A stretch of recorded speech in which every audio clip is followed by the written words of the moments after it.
What I enjoy about the materials I use is that it gives me a freedom to manipulate and create really freely. So I just use 300 GSM matte card, scissors, really basic.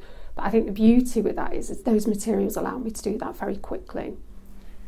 I really enjoy working with animation because you have a lot of control over what you do.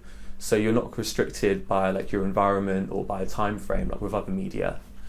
I find it's a lot more tactile than people realise. For instance, when I modelled the hand in my video, you kind of sculpt it like you would a piece of clay. So it's actually a very tactile experience. But then when you're working on your laptop, you also have this privacy as well. So it's a very private, kind of like independent way of working, which I enjoy and works for me. I often work with screen-based media using video and sound with performance and sculpture. I think in terms of performance, with the live aspect, it's very much about capturing something that's temporary, and either it's something that's residual in a gallery space or it's something that's captured digitally, which I find quite interesting because also audiences respond to the work in ways you can't always imagine or anticipate, and that level of the unknown is quite exciting with performance. Those are the last things she wrote. One by one, they disappear and never come back. I think if you fully engage yourself with the film work, you can see the choices a filmmaker would make in terms of the cinematography, the lighting, or even just general placement. I don't generally point the camera, but it's very as it happens. There's not a lot of setting up involved, but I think that's a quality of my work as well, that you're within the moment. The most important thing really is to not try and be too much like Elvis, because if you do that, or if you try and be too much like anyone, you end up becoming not so much a parody, but you know, there's got to be yourself in there, because then it looks more natural.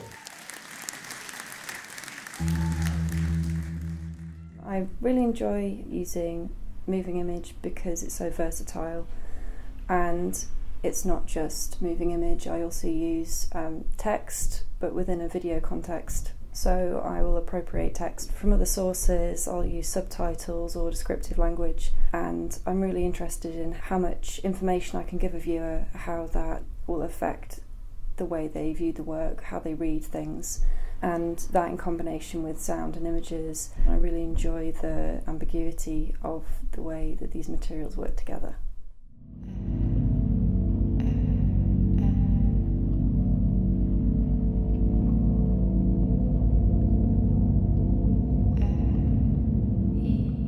I paint on wood and I paint on photographs a little bit, and I love the silky feel of the paint, and I like to make a lovely crisp line with my brushes. I've got Indian brushes which I use sparingly because they're all precious.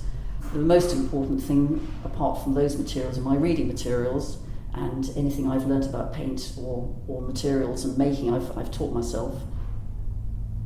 In terms of materials, I like to swap and change. I don't like to become like the master of a craft. I don't want to do the same thing all the time.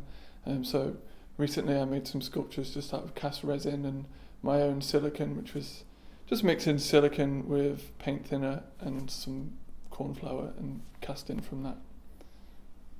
I use latex a lot in my practice. I'm interested in the fact that people, even if they haven't touched latex or don't know that it's latex when looking at it, they can tell how it might feel because it's got certain qualities, and I think it looks stretchy, it looks glossy, it looks silky. They can relate it to fabrics or ribbon or even pasta, which is another strand of my practice.